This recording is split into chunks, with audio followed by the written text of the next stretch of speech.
Positive Momentum TV. I'm Diane Silva, and today my guest is Katie Jensen with Peace Army. We have been discussing dialectical behavioral therapies and how we can use them in different areas of our lives, not just in therapy. And Katie, we've just been talking about in a diet sense, or not. I hate the word diet, but it's a generally accepted term, kind of, So yes, okay, yes. We'd say weight loss. Okay, for weight loss. And one of the things I'd like to kind of touch on a little bit is how we can use anxiety in DBT. Really, the other way around. Sorry, scratch that. How we can use DBT, dialectical behavioral therapies, to work through some anxiety situations. We talked about, my attempted trip to Hawaii that didn't work, and I'm still trying to work. Mm-hmm. And I'm determined I'm going to get through this anxiety thing. So if you could share with me, as well as, our viewers, different things that we could use, at least as a starting point. I still believe everyone, if you're comfortable with it, get a therapist, because they are skilled, and maybe find ways to interview your therapist. Find somebody that works with you well, and you mesh with. But absolutely, it's all about the relationship. Yeah. If you're not comfortable with a therapist, it's important to listen to yourself. Right, and that's one of the things we don't do with anxiety. So just real quick, if you go, let's say somebody's coming to see you and they were coming with this, you wouldn't be offended if they found, okay, this isn't working for me. I need, do you have anybody else that would recommend? There's maybe, how would most therapists accept that? Generally speaking. I know in DBT we accept that because we know that not everybody can mesh with everybody. Right. And so we're pretty effective at holding each other accountable to the DBT skills, which is we practice a non-judgmental stance, we regulate our emotional response.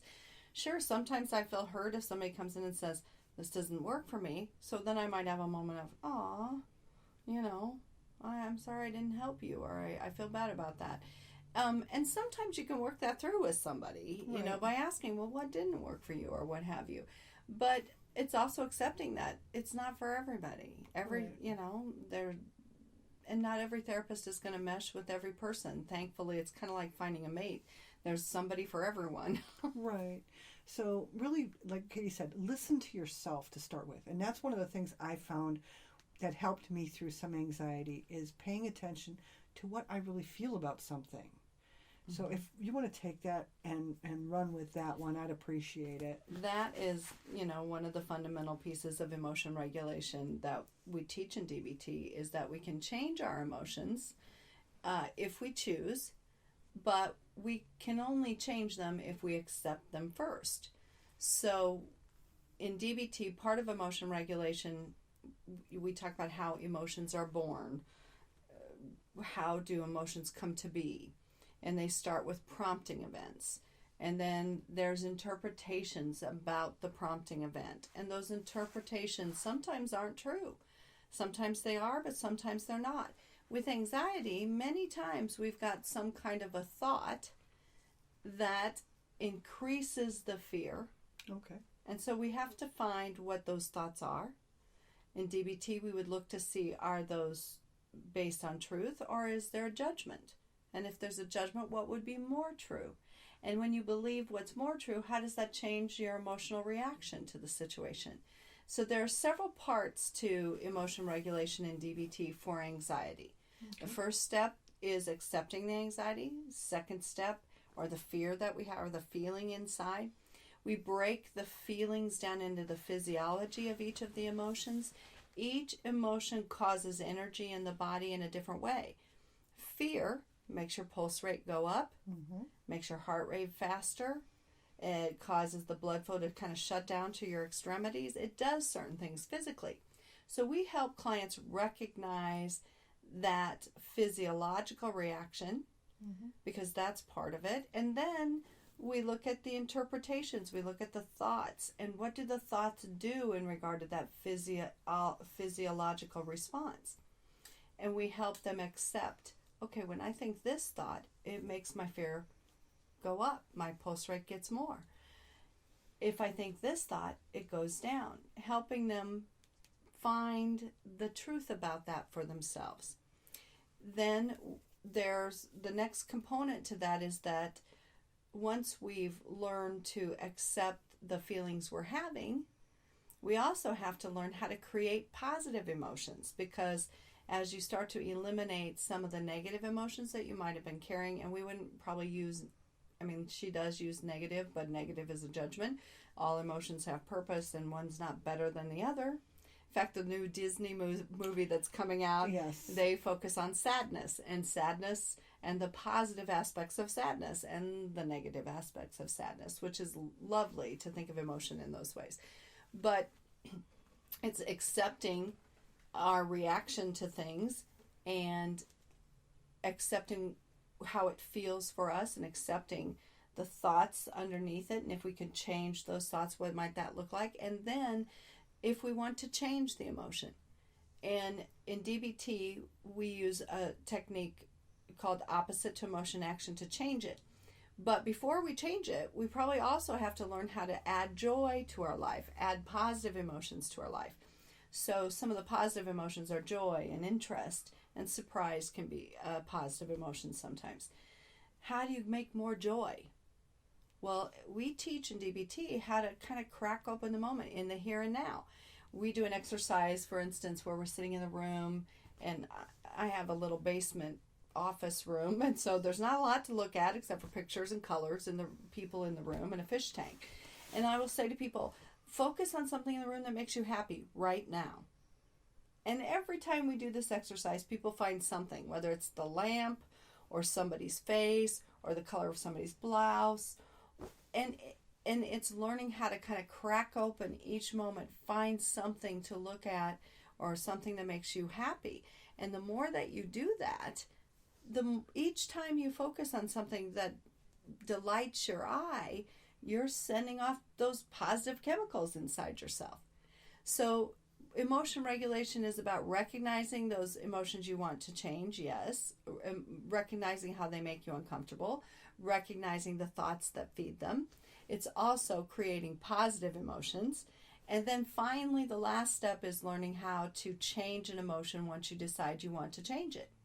You can't change what you don't accept. So you have to ask yourself, do I want to change it?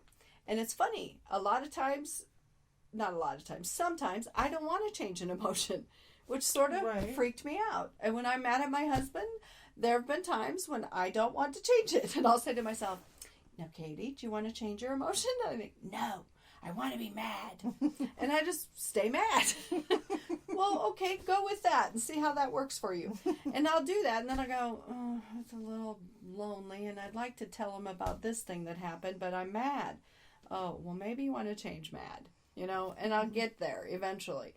But then to change an emotion, we do something called acting opposite to the emotion. And when you act opposite of the emotion, you're creating energy in an opposite force, and it helps you regulate the emotion. And it's very effective. So we do that with fear. We have some things to remember that help with anxiety, like avoiding. Because any avoidance you do, any procrastinating you do is, and we talk about this, the outside of the body talks to the inside of the body. For instance, if you're angry and you put a frown on your face, if you were to try that right now with me, you're going to find that it makes your, frustration and anger go bigger. Mm-hmm. So opposite to emotion action is a way of having the outside of the body talk an opposite emotion to the inside of your body. And that helps the energy go down. So for fear, it's avoiding. Notice when you're procrastinating. What is it you fear? What are you telling yourself? What's more true?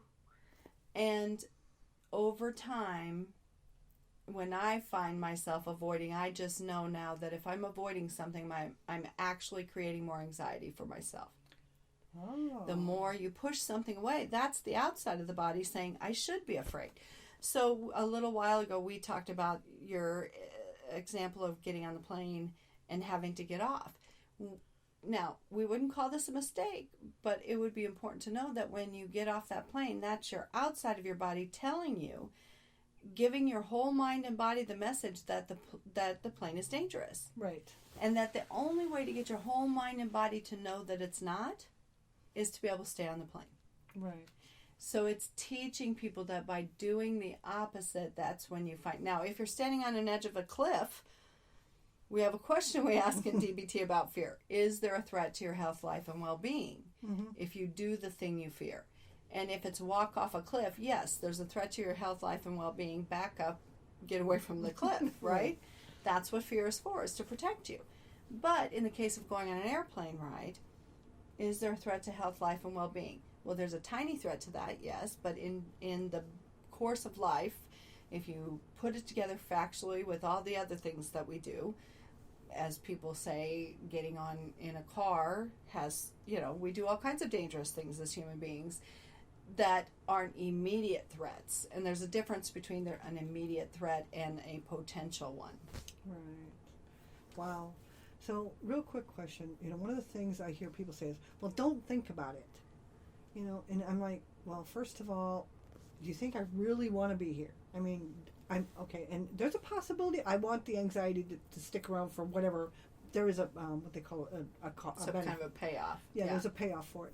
But for the most part, the physiological response to true anxiety is so unpleasant that, you think I really want to be here. No, if I could, I would just flip a switch, pull the plug, do whatever. But I found that there's sometimes the emotion hits before, the sensations hit before the thought.